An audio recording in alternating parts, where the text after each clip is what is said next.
ജോയിയുടെ ദുരന്തം ഉണ്ടായ ഉടനെ തന്നെ കോർപ്പറേഷൻ്റെ ഭാഗത്തു നിന്ന് വളരെ ശ്ലാഘനീയമായ നടപടികളാണ് ഉണ്ടായത്. ആദ്യം ഉത്തരവാദിത്വത്തിൻ്റെ പന്ത് തട്ടി റെയിൽവേയുടെ കോർട്ടിലിടുക എന്നുള്ളതാണ് നമ്മുടെ മേയർ അല്ലെങ്കിൽ നഗരമാതാവ് എന്നൊക്കെ അറിയപ്പെടുന്ന ആര്യ രാജേന്ദ്രൻ ചെയ്തത്. പിന്നീട് ജോയിയുടെ മൃതശരീരം കണ്ടതിന് ശേഷം കണ്ണീരൊഴുക്കുന്ന മേയറെ നമ്മൾ കണ്ടു.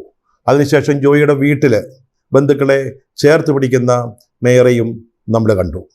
സാമൂഹിക മാധ്യമങ്ങളിൽ മേയർ ആര്യ രാജേന്ദ്രനെ പരിഹസിക്കുകയും ട്രോൾ ചെയ്യുകയും ഒക്കെ ചെയ്യുന്ന ധാരാളം പ്രതികരണങ്ങൾ കാണുകയുണ്ടായി. അതിനോടൊന്നും പക്ഷേ യോജിപ്പില്ല. വളരെ സ്വാഭാവികമായ ഒരു വൈകാരിക പ്രകടനമായിട്ട് നമുക്കതിനെ കാണാവുന്നതേ ഉള്ളൂ. ഒരു ചെറുപ്പക്കാരൻ നമ്മളൊരിക്കലും പ്രതീക്ഷിക്കാത്ത രീതിയിൽ ജീവൻ വെടിയുന്നു. അതോർത്തുള്ള കുറ്റബോധം കൊണ്ട് നാം വിതുമ്പുന്നതിൽ അത്ഭുതപ്പെടാനില്ല.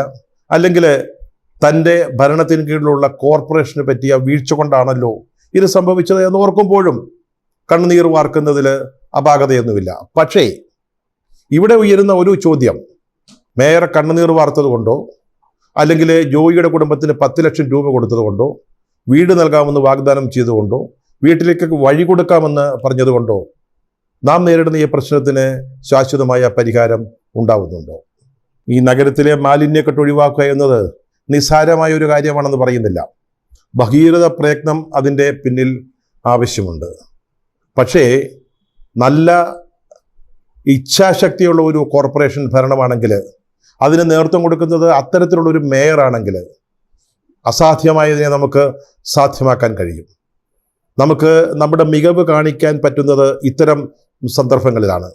അല്ലാതെ വഴിയിലൂടെ കാർ ഓടിച്ചു വരുമ്പോൾ KSRTC ഡ്രൈവറെ തടയുകയും അല്ലെങ്കിൽ ബസ്സിനെ തടയുകയും അതിൻ്റെ പേരിൽ പുക്കാറും പുകിലും ഉണ്ടാക്കുന്നതല്ല ഒരു മേയറുടെ കഴിവ്. ഞാൻ പറഞ്ഞല്ലോ, വളരെ ദുഷ്കരമായ ബുദ്ധിമുട്ടേറിയ ഇത്തരം ടാസ്കുകൾ നിർവഹിക്കുമ്പോഴാണ് പ്രധാനപ്പെട്ട പദവികളിലിരിക്കുന്ന ആളുകളുടെ മികവ് ജനങ്ങൾ മനസ്സിലാക്കുക. ആര്യ രാജേന്ദ്രനൊക്കെ ഭാഗ്യം കൊണ്ട് മാത്രം തിരുവനന്തപുരത്തെ മേയറായി വന്ന ആളാണ്. ഒന്നാമത് ഇതൊരു സ്ത്രീ സംവരണമായിരുന്നു മേയർ സ്ഥാനം. ഈ കൗൺസിലിൽ നല്ല വിദ്യാഭ്യാസ യോഗ്യതയുള്ളവർ ഉണ്ടായിരുന്നുവെങ്കിലും നറുക്കു വീണത് ആര്യ രാജേന്ദ്രനാണ്. അതിൻ്റെ പ്രധാന കാരണം ജില്ലാ പാർട്ടിയിലെ ചില പ്രമുഖ ആളുകൾക്ക് അക്കാര്യത്തിൽ താല്പര്യം ഉണ്ടായിരുന്നു എന്നുള്ളത് കൊണ്ടാണ്. അതുപോലെ തന്നെയാണ് ആരോഗ്യമന്ത്രിയുടെ കാര്യം. കേരളത്തിലെ ഒരു ക്രൈസ്തവ സഭയുടെ സമ്മർദ്ദം കൊണ്ടാണ് അവരാദ്യം MLA ആയത്. MLA എന്ന നിലയിൽ നല്ല പെർഫോമൻസ് ആയിരുന്നു, നല്ല പ്രകടനമായിരുന്നു. അതിൻ്റെയും കൂടെ അടിസ്ഥാനത്തിലാണ് പിന്നീട് മന്ത്രിയായത്.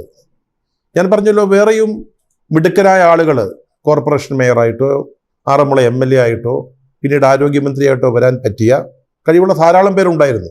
പക്ഷേ ഈ 2 പേർക്ക് ഈ സ്ഥാനങ്ങളിലേക്ക് വരാൻ കഴിഞ്ഞത്, അവർക്ക് കഴിവില്ല എന്ന് ഞാൻ പറയുന്നില്ല, 2 പേരും കഴിവുറ്റ ആളുകളാണ്. പക്ഷേ ഭാഗ്യമുണ്ട്, നല്ല ഭാഗ്യമുണ്ട്. അങ്ങനെ ഭാഗ്യത്തിൻ്റെയും ദൈവാനുഗ്രഹത്തിൻ്റെയും ഒക്കെ ഫലമായിട്ട് ഇത്തരം സ്ഥാനങ്ങളിൽ വരുന്ന ആളുകൾ കൂടുതൽ കഠിനാധ്വാനം ചെയ്യണം.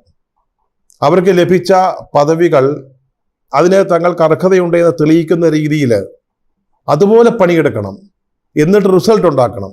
അപ്പോഴാണ് അവരുടെ മികവ് ജനങ്ങൾ അംഗീകരിക്കുക.